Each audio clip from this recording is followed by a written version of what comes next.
Commander Vrath stood tall in the courtroom, his 4 eyes shining with victory. Jake Miller, the human prisoner, was chained up, but his face didn't show anything. The judges read out his punishment in a calm, quiet voice. There was no fear or anger. Jake had not followed orders. The Galactic Concordia had told him to set fire to villages on a planet at the edge of the galaxy. They called it a cleaning job. Jake said it was murder. He said no. They were sending him to Kevtar, a planet so dangerous that even the creatures that lived there had left long ago. It was a death sentence that looked like exile. People were whispering in the courtroom. Aliens from many worlds watched as guards pulled Jake toward the transport pod. Everyone knew what Kevtar was talking about. Storms that were so bad they could melt flesh. Predators as big as buildings. Temperatures that went from freezing to boiling in a matter of hours. No one made it through Kevtar. That was the point. But Commander Vrath had one more trick up his sleeve. The guards were about to lock Jake inside the pod when they pulled out a second prisoner. The crowd became quiet. She was young, maybe not even an adult yet by her species standards. A Kithera woman with short fur all over her body and strange glowing patterns on her skin. The patterns were flashing bright red, which is the color of anger and violence. The Kithera, her people, had been fighting the Concordia for years before they finally lost. People talked a lot about how fast and fierce their warriors were. During her capture, this girl killed 3 trained guards with her bare hands. She snarled and snapped her teeth as she fought against chains. Her claws, which were as long as fingers, scraped against the metal floor. The guards pushed her into the pod with Jake and quickly closed the door. Vrath was happy to watch through the small window. He thought the girl would rip the person apart before they even landed. If not, they would kill each other over the few supplies they had. 2 problems are solved either way. The pod shook violently as it took off. Jake pressed himself against one wall in the small space, while the wild girl crouched at the other end and watched him with glowing amber eyes. The trip would last 6 hours. Jake moved slowly and kept his hands in plain sight. The girl's patterns kept flashing between red and amber, and her body was tense and ready to attack.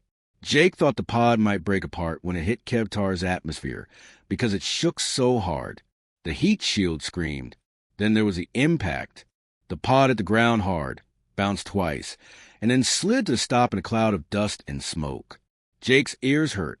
He hit the wall and his shoulder hurt, but he was still alive. He pressed the emergency release button and the door opened with a hiss. The hot, sulfuric air that came and made him cough.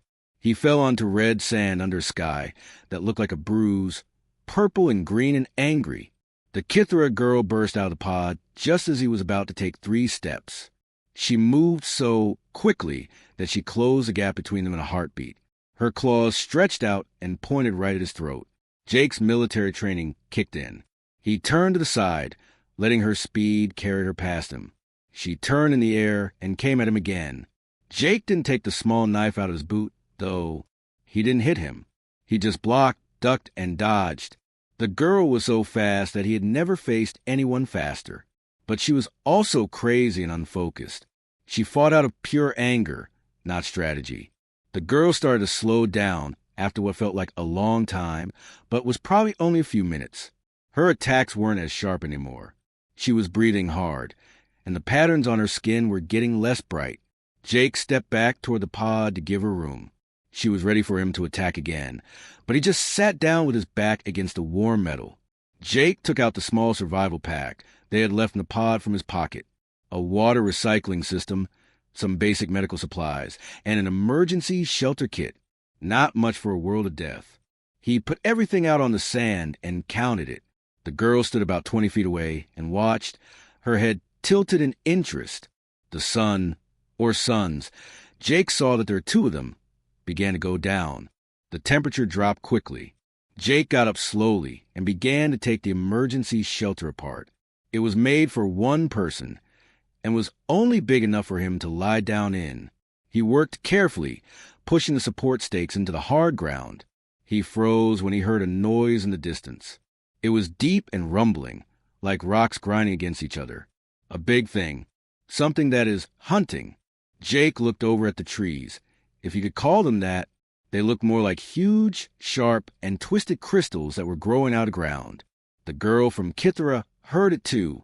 Jake hadn't noticed before, but her ears flicked toward the sound. Her patterns turned orange, which was a color he hadn't seen before. Her body language went from aggressive to alert. The rumbling came back, this time closer. Jake then saw it. A huge creature, at least 15 feet tall, lumbered out from between the crystals. It had too many legs and a head that was mostly a mouth. Jake could feel it in his chest when it roared, and its skin looked like rough stone. The creature saw them. It charged. Jake picked up a piece of broken metal from the pod that was close by and used it as a weapon. Even though it was big, the creature was fast. But then the Kithra girl showed up on his left. She didn't leave. She ran toward the beast. She jumped onto its side, and her claws dug into the spaces between its rocky plates. The thing thrashed around, trying to get her off. Jake saw his chance and ran forward, stabbing the creature in the soft spot under its jaw with the metal spike. The beast roared, fell down, and then finally fell down. Jake and the girl were on opposite sides of the dead animal, both panting. She looked at him for the first time not with hate, but with something else. Maybe some confusion. Maybe the start of understanding.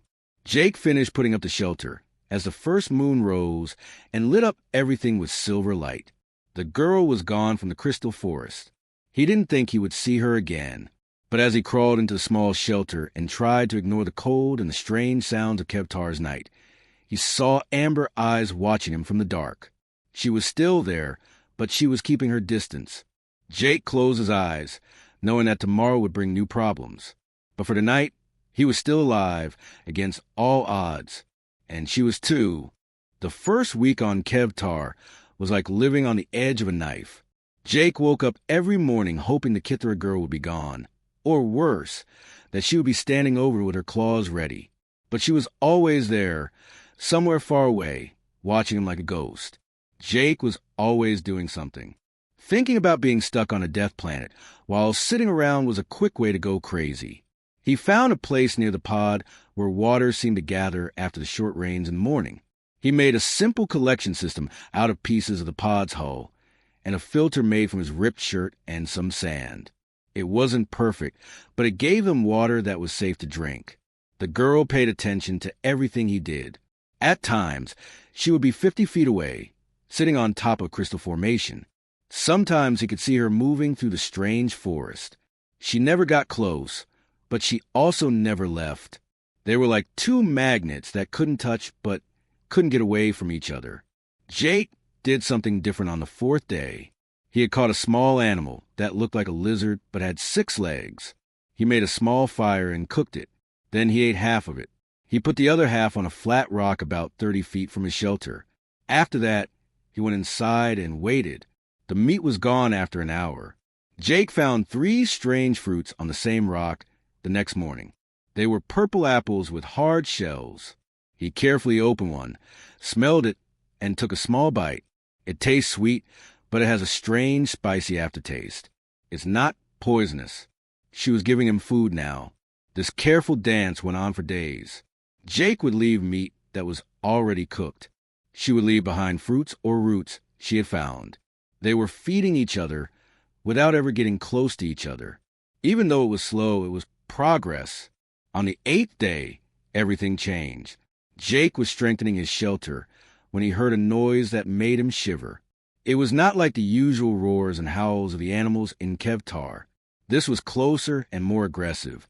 He turned and saw something that looked like a bear and an insect mixed together. It was covered in black armor plates and had mandibles that dripped something that hissed when it hit the ground. A beast that destroys. He had read about them in the Concordat's briefing files. Top predators. Very territorial. And it seems that this one had decided that the crash site was in its area. Jake grabbed the first thing he could find, which was a long piece of metal from the landing gear of the pod. It wasn't much, but one end was very sharp. The Ravager charged, moving faster than something that big should have been able to. Jake rolled aside and felt the creature's claws tear through the air where he had been standing. He swung the metal bar at the beast's side and hit it. It hardly noticed. The Ravager turned and snapped its mandibles, and Jake knew he was in big trouble. Then she showed up. The Kithera girl jumped from the top of the pod onto the back of the Ravager without warning. Her claws got stuck in the spaces between the armor plates. The beast roared and spun around to try to throw her off, but she held on. Her patterns were now a bright red that was so strong it almost hurt to look at. Jake took advantage of the chance.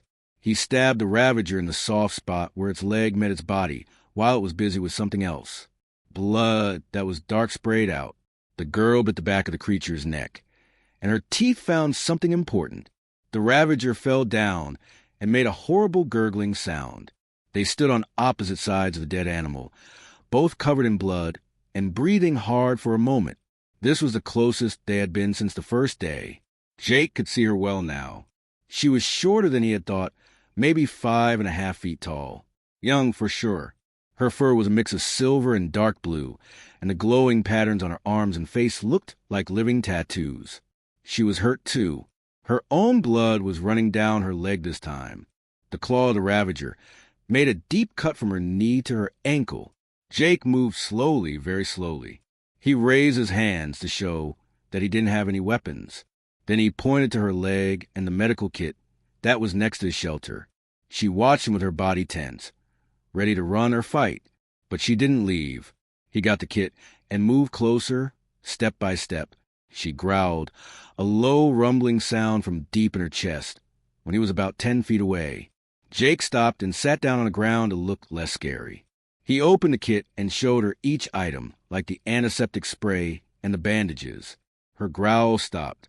She sat down too and kept looking at him with those piercing amber eyes. Jake moved forward a few feet. She didn't move an inch. Closer. Nothing yet. Finally, he was right next to her, close enough to touch her. The wound looked bad. It definitely needed to be cleaned, or it would get infected. And an infection on Kevtar would probably mean death. Jake looked up at her. Her patterns were flashing between orange and amber as she stared at him, afraid but trying not to show it. Jake said softly, "This is going to hurt." She seemed surprised by his voice. He had never talked to her directly before. She tilted her head, and he could swear she was trying to figure out what he was saying. Jake sprayed the disinfectant. She hissed and her claws came out, but she didn't move away. He kept talking while he worked, cleaning the wound and wrapping in bandages. What he said didn't matter. He told her about Earth, how the rain wasn't bad for you, and how his sister used to help him heal after fights. She didn't care about the words, but she did care about the way he said them. Quiet, soft, and careful. The whole time, she looked at his hands. He had scars on his knuckles and forearms that showed he had a hard life, but he was careful and precise with his touch. When he finished tying off the bandage, he gently patted her knee, which is a sign that everything is over. Her hand moved toward us for a second. Their fingers were almost touching. Then she stepped back, got up, and quickly limped toward the crystal forest. But she stopped at the edge and turned around to look at him for just a moment. Then she left. The sky got dark and angry that night. Jake had seen storms on other planets before, but this one was different. First came the wind, which was strong enough to pick up rocks and throw them like bullets. Then the rain came down hard, hot, and smelled like chemicals. Every few seconds, lightning made the whole world white. Every time the wind blew, Jake's shelter, which was just metal sheets propped up against the pod, shook. He had sealed the edges with mud and plant fibers, but water was already getting through. The only source of warmth was the small heating unit he had saved from the pod, which glowed weakly in the corner. Jake heard scratching at the door through the storm. He opened the flap and saw her there, completely wet. Her fur was stuck to her body, and she was shaking, but he couldn't tell if it was from being cold or scared. Her patterns were only slightly glowing, pale and flickering. Jake didn't say a word. He just stepped to the side to make room by the heater. She thought for a long time, her eyes moving back and forth between him and the warm inside. Another huge bolt of lightning lit up the sky, and the ground shook with thunder. She made up her mind and crawled inside. The shelter was small, only big enough for one person. There wasn't much room to sit when they were both inside. She pushed herself against the wall on the other side of the room, which was only about 3 feet away from Jake. She kept her eyes on him, still cautious and ready to fight if necessary. It got worse during the storm. The wind sounded like a person screaming. The shelter creaked, and one of the poles that held it up started to bend. Jake held it steady by leaning against it with his shoulder. The thunder was so loud and fast that it sounded like it was always there. Each lightning strike was brighter than the last. The whole shelter moved sideways during one very strong gust. The girl made a noise that was somewhere between a whimper and a growl. Without even realizing it, she moved closer to the center and Jake. He kept his eyes on the road and pretended not to see anything. He also kept his body language relaxed and non-threatening. Another shift and the sound of metal tearing. She moved again, this time pushing against his side. He could feel her shaking and hear her heart beating quickly. Jake didn't move at all. He just held the support pole steady to keep them both safe from the storm. Her shaking got slower over time. Her breathing got back to normal. And the next time lightning struck, she didn't jump as much. They sat like that for hours. Two strangers from different worlds huddled together against a planet that wanted them dead. When the storm finally stopped and the first rays of morning light came through the shelter, she was asleep with her head on his shoulder. Jake didn't move because he didn't want to wake her up. Outside, Kevtar was already heating up, which meant another long, hard day was about to begin. But for the first time since the pod crash, neither of them was completely alone in that small shelter. Time was different on Kevtar. Jake stopped counting days because there were two suns that rose and set strange times, and there were no normal day and night cycles. He kept track of time by other things. The first time she spent the whole night in the shelter. The first time she ate with him instead of taking food and leaving. She didn't flinch when he touched her shoulder for the first time. Jake saw her trying to copy the sounds he made in the second or third month. He was humming an old Earth song while he fixed a hole in the roof of the shelter. She was close by, going through the strange fruit she had picked up. All of a sudden, she made a noise that sounded like his music. It sounded rough and strange, but it was definitely an attempt to copy him. Jake stopped and stared at her. She stopped moving, like a child who'd been caught doing something wrong. He smiled and hummed the song again, but this time it was slower. She looked at his mouth and throat to see how people made sounds. After that, she tried again. This time it's better. Close enough, Jake said with a laugh. You need a name anyway. I can't stop thinking of you as Hey You. He pointed to himself. Jake. Then she said it to her. How about Kira? Is that something you can say? Kira. She tilted her head, and her ears perked up with interest. Kira-ra, she said, and the sound were rough but clear. That's fine. It's Kira. When he said it, her patterns changed in some way. They got brighter and changed to a warm golden color that he had never seen before. She started answering to that name from then on. At times, she would even say it herself and point to her chest. Kira. Their small camp grew from a place to survive into a place that felt like home. Kira was a great hunter. She could follow her prey through the crystal forest that Jake couldn't even see. She would leave for hours and come back with food for dinner. When she brought back a creature that looked like a mix between a rabbit and a snake for the first time, Jake didn't know what to do with it, but he did help by cooking. He made a real fire pit out of stones that would hold heat. He found clay near a riverbed that had dried up and made rough pots for cooking. When he roasted Kira's catches with herbs she had shown him were safe and added mineral salt from the caves, her eyes would light up. Her patterns would pulse with colors that Jake had learned meant happiness or contentment. She taught him about Kevtar in return, which plants would kill him in a few minutes, and which ones were good for him. How to tell when acid storms are coming by looking at the sky, where to find water that didn't need a lot of filtering. She moved through this dangerous world as if she had always lived there, and Jake slowly learned to do the same. They made up their own language out of her clicks and growls, his words, and a lot of gestures. Jake would point at the fire and say, hot, and she would say it back in her own way. Jake learned to recognize the sound she made by tapping her chest and making a clicking noise that meant hungry. When she wanted to show him something, she'd grab his wrist and pull him along, making sure her claws weren't out. Jake was trying to explain the difference between cooking and eating raw food one night. He tried to get across the idea of change by using gestures like showing fire and meat. Kira watched very closely, and then she suddenly grabbed a piece of raw meat and a piece of cooked meat. She held both of them up, looked at Jake, and made a sound that sounded like she was asking a question. "Yes, exactly," Jake said, nodding with excitement. "This one," he said, pointing to the cooked meat, "is better. It's safer. It tastes good." She tasted each one and compared them. Her patterns flickered in a thoughtful way. Then she clicked and growled a few times, which Jake had learned meant, "I agree," or "I understand." She understood. She really got it. These times of connection happened more often, when their fire starter ran out. Jake showed her how to start fires by rubbing two sticks together. She watched him work for hours, her eyes following his hands as they moved.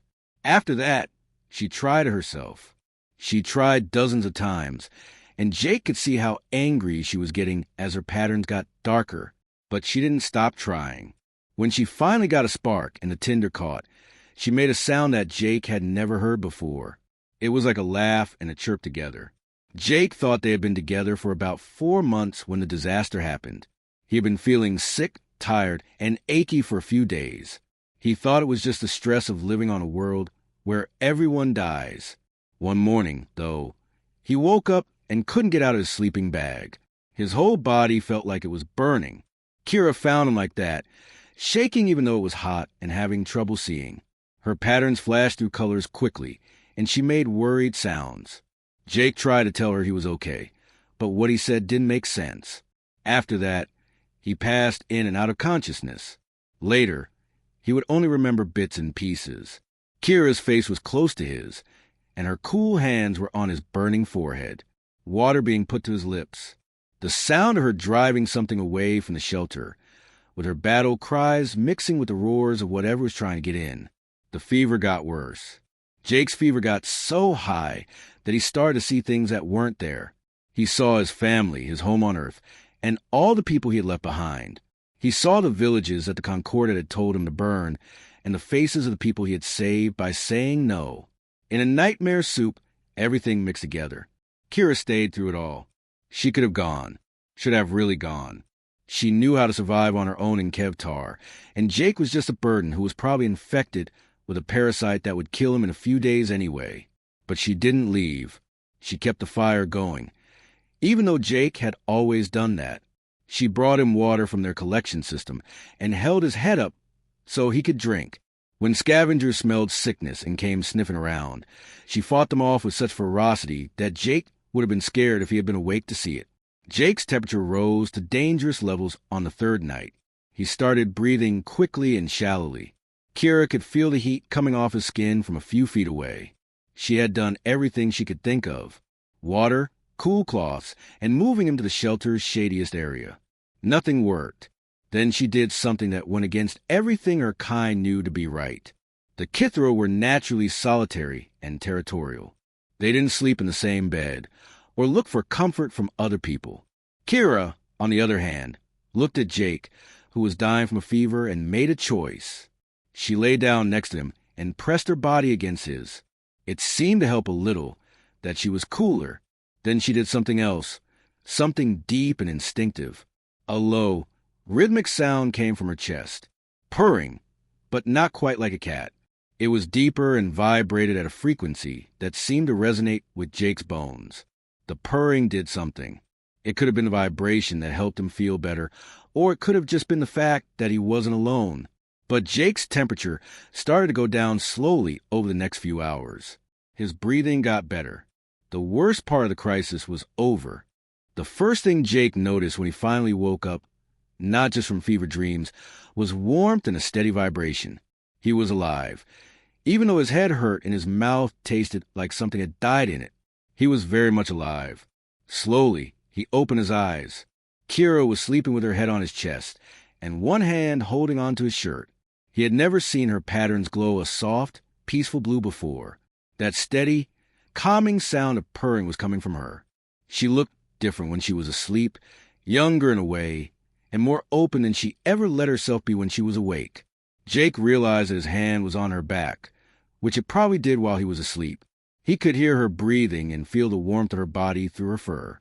3 months ago, I couldn't have imagined this happening. It felt natural now, even right. He stayed still because he didn't want to bother her. She had saved his life. She stayed when anyone else would have left. She had cared for him, fought for him, and somehow brought him back from the brink. Jake realized that something had changed between them as he lay there listening to Kira's purring and feeling her breathing rise and fall. They were no longer just two prisoners trying to stay alive. They weren't just friends or hunting partners. They were related. The sun started to come up outside, making strange shadows through the gaps in the shelter. Kira moved a little, but didn't wake up. She just changed her position and kept purring. Jake closed his eyes again, not to sleep, but just to be in this moment. Two beings from different worlds had found something the Concordat never understood on a planet made to kill them, surrounded by hostile life and toxic storms. They had found a home in each other. Kira looked embarrassed when she woke up an hour later and saw that she was lying on Jake's chest. Her patterns turned orange, and she quickly pulled away. But Jake stopped her by putting a hand on her shoulder. He said, "Thank you," in a soft voice. "Thanks for staying." She didn't get all the words, but she did get the tone and the thankfulness in his eyes. Her patterns changed to a warm gold color, and Jake knew that the soft clicking sound she made meant she was happy or loved. From that day on, things were different between them. Kira slept in the shelter every night, and she often curled up next to Jake.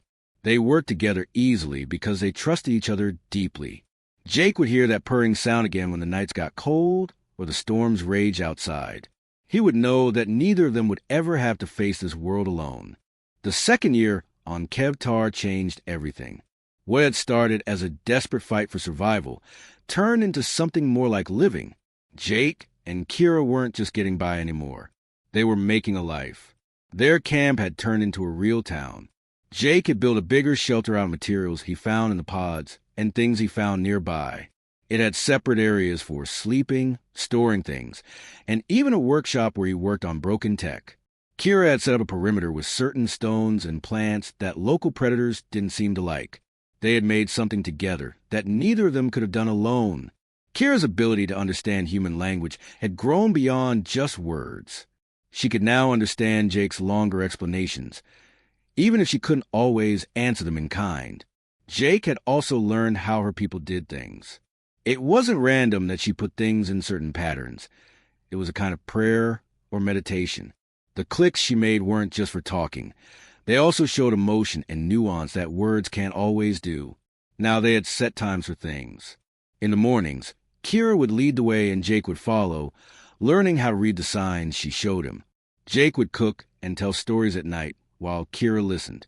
Her patterns would change colors based on how she felt about his stories. Nights when she would curl up next to him, put her head on his chest, and listen to his heartbeat until she fell asleep. Jake couldn't remember what it was like to sleep alone anymore because it had become so normal. Jake was working on expanding their water storage one morning during their 15th or 16th month when Kira suddenly went stiff. Her ears flattened, her patterns turned red, and she made a sound he had only heard a few times before, a warning cry.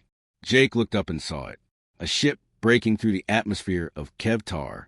Not a small transport pod like the one that brought them here. It looked like a real ship, maybe even a corporate one that Jake said, "That's not possible. Nobody comes to Kevtar." That's the point. The ship was real, though, and it was landing about half a mile from their camp. Kira grabbed Jake's arm and held on tightly, but her claws were carefully pulled back. She wanted to run away and hide. Every instinct she had told her to run away. Jake put his hand on top of hers. "Hold on. First, let's find out what they want." "Maybe," he said, trailing off. "What do you mean? Maybe they came to save them? After almost 2 years?" That didn't make any sense. The ship landed in a cloud of dust and smoke. A group of people walked out on a boarding ramp. 4 armed guards in corporate security armor, with a Valerian in an expensive suit in charge. Valorians had 4 arms and skin that shone in different colors. They looked like snakes. The scales on this one were a greasy green color that made Jake think of dirty water. The Valerian saw them and smiled, showing too many teeth. Well, well, it turns out that the reports were true. People who lived on Kevtar. Unbelievable. He slithered closer, and his guard spread out behind him. Let me introduce myself. As a senior acquisitions officer for Galactic Mining Solutions, I'm Drex. You two are quite the find. Jake moved a little in front of Kira. What do you want, Drex? Want? Dear human, I'm here to help you. GMS has found big mineral deposits on this horrible planet. Deposits that are worth a lot. We found that 2 prisoners had been sent here when we looked through the old Concordat records. We thought we would find bones. We were shocked when our survey team found signs of people living there. Drex's 4 eyes were all on Kira. And a Kithera, too. People thought that after the conquest, your species had lost all of its instincts for survival. You're quite a specimen. Kira's patterns lit up in dark red. She knew enough to know that someone had just called her a specimen, like a lab animal. Jake could feel her getting tense behind him. Get to the point, Jake said in a cold voice. The point, Mr. Miller, yes, I know who you are. You have done the impossible. You've lived on a Class 5 death world for what, 18 months now? You have a lot of valuable data and methods. GMS is ready to give you full pardons, let you go back to civilized space, and sign you up for profitable consulting contracts. Jake's mind was racing. A pardon, a long way from Kevtar, a return to society. He would have jumped at the chance without thinking a year ago, but now he looked back at Kira. Her patterns were quickly changing colors, going from amber to orange to red, and back to amber. Fear, distress, anger. Jake asked, what happens to her? Specifically, what happens to Kira? Drex's smile got bigger. Of course, the Kithera woman would be given a place to stay, to learn how she changed. She would be studied in a safe and humane way. Maybe she'll even get back together with what's left of her people, after the time needed for research. There it was. The lie was dressed up in business language. Jake knew what research period meant because he had seen how the Concordat treated conquered species. Kira would spend the rest of her life in a lab, where she would be poked and prodded and lose her freedom. They'd look at her like an interesting animal and try to figure out what made her different from the other Kithera who had stopped fighting. He looked at Kira once more, looked at her closely. He couldn't count how many times she had saved his life. She stayed with him even though she could have let him die. She had learned his language and customs and trusted him with her life every day. She slept curled up next to him because she felt safe there, maybe for the first time since her people lost. And these greedy business people wanted to put her in a cage. Jake looked back at Drex. We're not interested. Drex's smile faded. I'm sorry, but I don't think you get it. This is a very nice offer. The other option is to stay here until this planet kills you, which it will eventually. I get it, Jake said, and we still don't care. You can go now. In an instant, the Valorian's face went from friendly to cold. Mr. Miller, you're being unreasonable. Maybe being alone has made you less able to think clearly. Let me be clear. GMS needs the information you have, with or without your help. The guards moved forward and raised their guns. Jake noticed that they weren't deadly. Batons that stun and launch nets. They wanted Jake and Kira to be alive and well. Drex hissed, last chance. Come peacefully, or we'll make you come. You're going to leave this planet today, no matter what. Jake could feel Kira move next to him. With a soft snick, her claws grew longer. Her patterns were a bright red, brighter than he'd ever seen.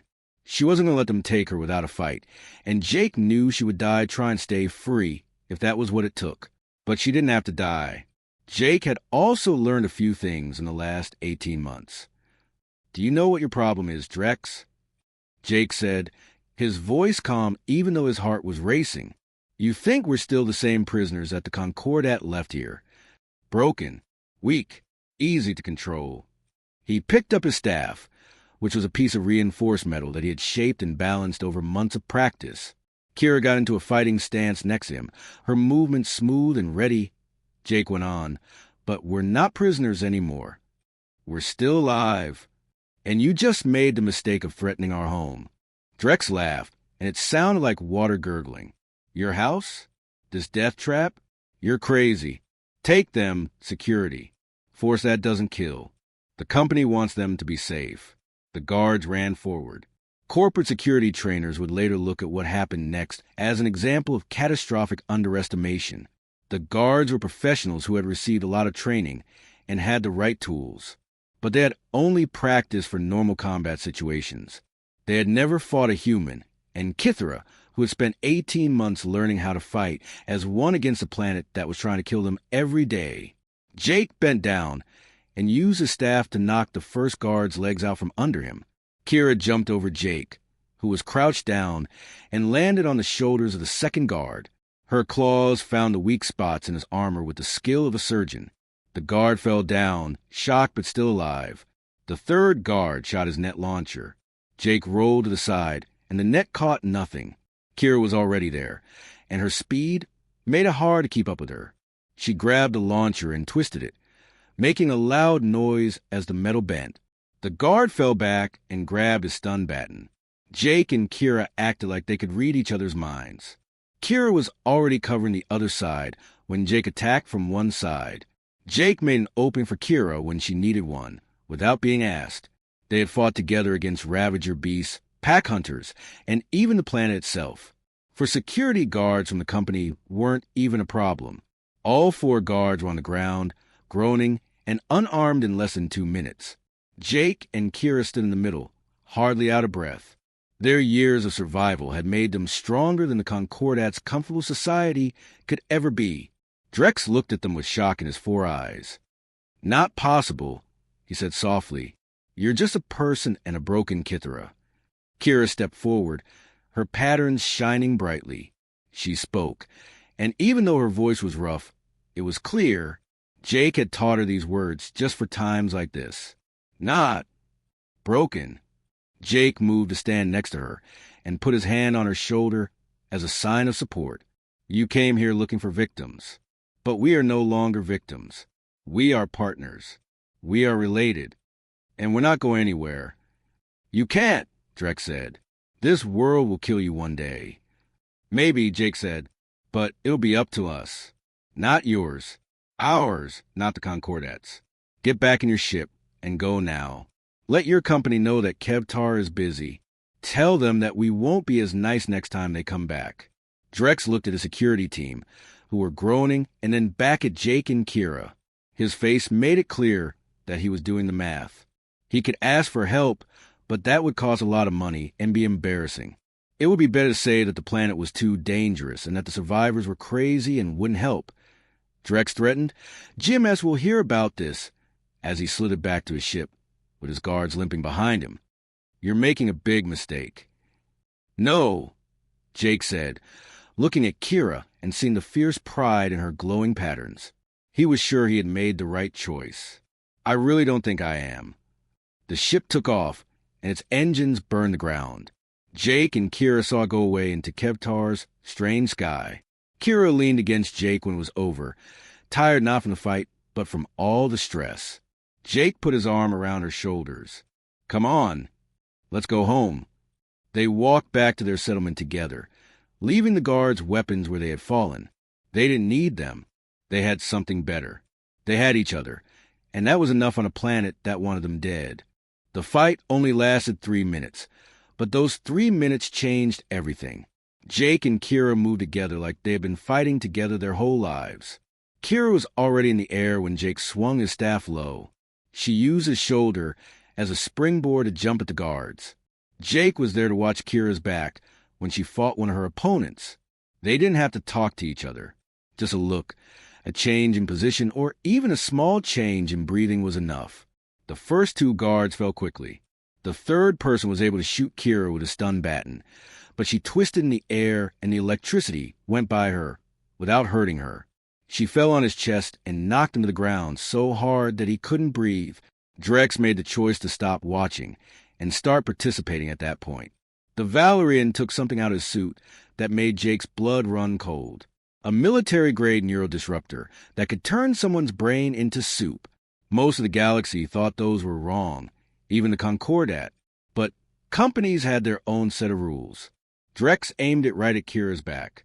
She was only paying attention to the fourth guard and didn't see the danger, but Jake did. He didn't use his brain. It took too long to think. Jake jumped forward and threw his body in front of Kira, and the gun just as Drex pulled the trigger. Jake got hit in the chest by the neural disruptor. It felt like every nerve in his body was both frozen and on fire at the same time. His muscles froze. He couldn't see anything. He could feel himself falling, but there was nothing he could do to stop it. Kira's scream was the last thing he heard before he hit the ground. It was a scream of pure pain that cut through even the pain. Then everything went black. Kira saw Jake fall, and something inside her broke. Not broken like quitting. It broke like a dam bursting, letting go of something that had been held back for too long. It wasn't just her patterns that turned red. They were so bright that they hurt to look at like fresh blood. This red wasn't the same as the angry or violent red Jake had seen before. This was not the same. Ancient, primal. The Kithra were once warriors, but the Concordat beat them and took over. They had been the most feared fighters in their part of space. But years of oppression, breeding programs to make them docile, and destroying their culture and spirit were supposed to have wiped out that warrior heritage. Allegedly, Drex stepped back, and his confident smile faded. Stay back. I'm going to use this again. Kira didn't stay behind. She got up and left. Corporate security briefings would talk about what happened next for years. The guards who lived would have nightmares about it. Drex would need to see a therapist. Kira turned into a blur of claws and rage. The fourth guard, who was still standing, raised his gun. She was on him before he could shoot, and her claws found the weak points in his armor with deadly accuracy. He fell down screaming, but he wasn't hurt badly and was definitely out of the fight. Drex shot the neural disruptor again. The bolt came so close that it burned her fur as she dodged. In 2 jumps, she got closer to him. The Valorian's 4 arms went out to protect them, but they were as weak as wet paper. Kira hit each arm in turn, hitting them with such precision that they didn't break, but they did get very bruised. Drex's weapon fell to ground with a bang. She picked him up by his expensive suit and lifted him off the ground. Valorians were bigger and heavier than people, but Kira held him up with one hand like he was nothing. Her face was only a few inches from his, and her patterns were a horrible blood red. She made a sound deep in her throat that was older than the Concordat, their corporate greed and their arrogance. Drex finally understood what his people had tried to destroy when he heard the sound of a Kithra warrior. "Please," he begged. "Please don't." Kira's claws reached up to his throat. It would be over in a flash. She was completely right. He had hurt Jake, tried to catch them both, and called her a specimen, like she was an animal to be studied. Every part of her body screamed for violence. She heard it then, a weak voice behind her. Simple. Kira's head turned quickly. Jake was moving. One hand was on his chest where the disruptor had hit, and the other was reaching out to her. He was awake, but his face was pale and he was shaking. He was still alive. "Easy," Jake said again in a whisper. "I'm fine." The blood-red patterns on Kira's body blinked. Amber bled through the red, which was the color of worry and relief. She dropped Drex like a bag of trash and was at Jake's side right away. Her hands, which had been so deadly just a few moments before, were very gentle as she looked him over. She made worried clicking sounds, and the patterns on her screen changed quickly between amber and orange. Jake was able to force a weak smile as he said again, "I'm fine," even though his voice shook. "Neural disruptor hurts like hell, but I'm fine." Kira helped him get up by holding most of his weight. Jake's legs were weak and his head hurt, but he was standing up. They all turned to face Drex, who was still on the ground with his bruised arms. Even though it hurt, Jake's voice was steady. "You're going to go now. You're going to get back in your ship and leave." "You're insane," Drex gasped. "Both of you. You could have civilization and safety, but you chose this." "Yeah," Jake said simply. "We are." Drex fought to get up, and his guards slowly got up behind him. GMS won't forget this. The Concordat will remember this. "Good," Jake said. "I want them to remember. Please give both of them a message back." He stopped to make sure Drex was paying attention and that he would remember every word. "Let them know they were right about one thing. We should have died here. There were 2 prisoners on a death world, 1 human and 1 Kithara. We should have killed each other or been killed by this planet in days. That's what they thought would happen. That's what they wanted. Jake put his hand on Kira's shoulder, a sign of support and love that had become second nature to them over time. But they did understand something basic about people. We do survive impossible situations, but that's not the point. We are stubborn and tough, but that's not the point. What makes people dangerous, and what really scares empires, corporations, and anyone else who wants to control people, is that we never stop seeing the person in front of us. Kira's patterns had changed to the warm gold color. That meant she was happy, safe, and at home. The galaxy told me that Kira was just another alien, a foe, a species that has been conquered and isn't worth caring about, a sample to look at. But when I looked at her, I saw a person, someone who was scared and alone, just like I am, someone who deserved freedom, respect, and dignity. Jake's voice got stronger, and the pain from the disruptor went away as passion took over. We made something here. We made a home on this death world that has tried to kill us every day for almost 2 years. We gained each other's trust. We made a partnership that your companies and your Concordat can't understand, because you don't see people, you see resources. You see things like assets, specimens, and subjects. He stepped forward, and Kira moved with him in perfect time. So the message is, don't go near Kevtar. This is where we live now. We don't care about your world of chains, cages, and corporate exploitation. We don't care about your threats, offers, or pardons. In a way that neither of us has ever been in your civilized space. We are free here. Drex opened his mouth to answer, but Jake stopped him. And if you come back, GMS to Concordat, or anyone else tries this again, you won't find an easy target. On a planet that eats professional soldiers for breakfast, you'll find a human and a Kithara who have learned to live together. We took out your security team in a matter of minutes. Think about what we could do if we really wanted to hurt someone. Kira showed her teeth, which could have been a smile or a threat. Most likely both. Drex looked at his hurt guards and the 2 survivors who were standing up to him. Then he did the math. This wasn't worth it. It would have cost too much in people and equipment to catch these 2. Better to cut your losses and say that the planet was too dangerous. The survivors were too dangerous. And the whole thing wasn't worth the money. You'll regret this, Drex said, but his voice didn't sound sure anymore. Jake said with complete confidence, no, I really won't. 20 minutes later, the corporate ship took off an empty cargo hold and a security team that was bruised and humiliated. Jake and Kira stood close together, with Jake's arm around Kira's shoulders and her tail wrapped around his leg in a sign of affection that had grown over months they had been together. They watched it disappear into Kevtar's strange sky. Kira made a sound of confusion when the ship was really gone. Her patterns changed to a strange blue. She wanted to know if they were really safe now and if it was really over. Yes, for now, Jake said. They could come back one day. But we'll handle that if it happens. We've dealt with everything else this world has thrown at us. Kira understood and nodded. After that, she did something that surprised Jake. She turned all the way around to face him, put both hands on his chest, right over his heart where the disruptor had hit, and made a sound that was part purr, part words in her own language, and part something completely new that only they understood. There was no need for Jake to translate. He understood what she was saying. Thanks for keeping me safe. Thank you for seeing me as more than what they said I was. Thank you for being my family. Same to you, Jake said softly, putting his hands over hers. Always. Jake and Kira went back to their settlement that night, when Kevtar's 2 moons rose and lit everything up with silver light. Kira helped Jake the whole way, because he was still recovering from the neural disruptor and moving slowly. She got him settled in their shelter, brought him water, and took care of him with a level of care that would have seemed impossible 2 years ago.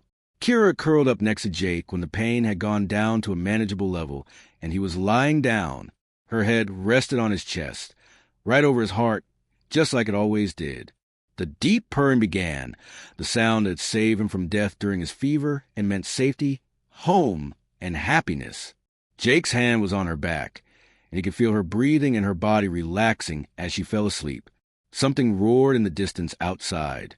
Kevtar was still a death world, still dangerous, and still trying to kill everything that lived on its surface.